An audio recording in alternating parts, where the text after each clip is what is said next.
Nós vamos agora direto conferir informações no quadro Condomínio Descomplicado. O Dr. Gustavo Camacho, ele é especialista nessa área do direito condominial e é ele que tem informações preciosas também nesta edição. Confira na tela. Hoje no Condomínio Descomplicado nós vamos tratar a respeito dos recuos de corpo d'água. Condomínio Descomplicado com o Dr. Gustavo Camacho. Estou aqui com o engenheiro Miguel, que é vice-presidente da AGES e também diretor da ACCA, Associação Catarinense de Construtores e Afins. Miguel, muito obrigado por ter aceito estar aqui no Condomínio Descomplicado conosco. Conta um pouquinho para nós como é o entendimento, como era o entendimento e como é agora o entendimento a respeito desses afastamentos de corpos hídricos. Obrigado pela oportunidade. Nós tínhamos em Joinville uma lei que permitia um ajuste dentro da área consolidada. No ano passado, com o julgamento do tema 1010 pelo Tribunal Superior, por conta de uma ação promovida pelo Ministério Público de Santa Catarina, nós tivemos a decisão em nível nacional de que fosse aplicado nas cidades o Código Florestal.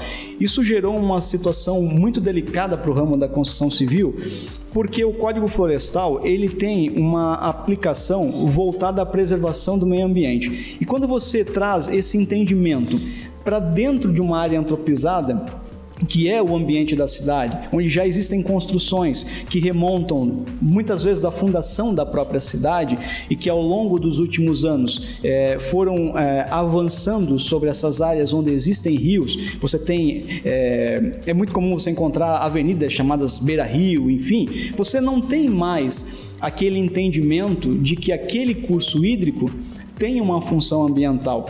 Então, com esse julgamento, naquele momento, nós perdemos a possibilidade de ocupar essas regiões e aplicou-se o entendimento de que a 30 metros, pelo menos, de cada margem, eu deveria fazer uma recuperação daquela área. Ela se torna uma APP.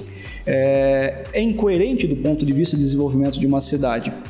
No final do ano de 2021, a gente teve a aprovação de uma alteração do Código Florestal que visou fazer essa correção de entendimento, ou seja, os municípios podem legislar a respeito desse item desde que eles cumpram alguns critérios, que ele tenha isso estabelecido no plano diretor, e o plano diretor entende-se como o instrumento primordial de desenvolvimento urbano da cidade, ele tenha um estudo socioambiental, que é basicamente qual é a relação do desenvolvimento da sociedade com o meio ambiente daquele local, e a partir desse momento o município tem autonomia, cumprindo os critérios, para estabelecer uma legislação específica e regular a respeito de qual espaço é ideal para que eu tenha preservado o curso hídrico quando for necessária a preservação.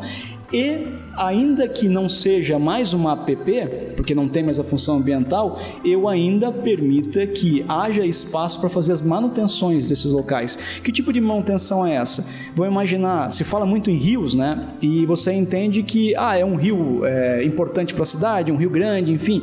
Não necessariamente, você está falando de curso hídrico, pode ser simplesmente uma tubulação de drenagem na cidade que em algum momento ela recebe a contribuição de alguma água de nascente. Essa drenagem ela vai ser conduzida para um rio maior, mas não significa que enquanto aquela água de nascente caminha por dentro de uma tubulação na cidade, ela represente um rio para a cidade.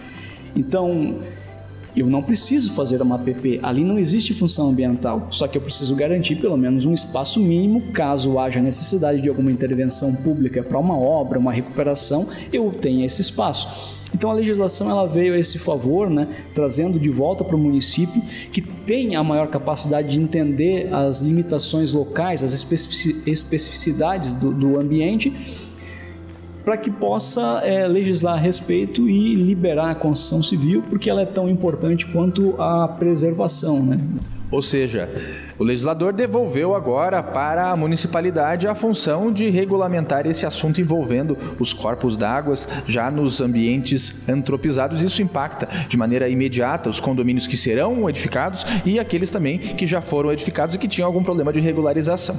Miguel, muito obrigado por sua contribuição aqui conosco no Condomínio Descomplicado e na próxima semana nós nos vemos. Obrigada, doutor Gustavo. Sempre muito bom ter você trazendo para a gente essas informações tão preciosas. Afinal de contas, é raro a gente não morar num condomínio nos dias de hoje. Povo de casa, direto ao intervalo, mas é o tempo do break, a gente volta já.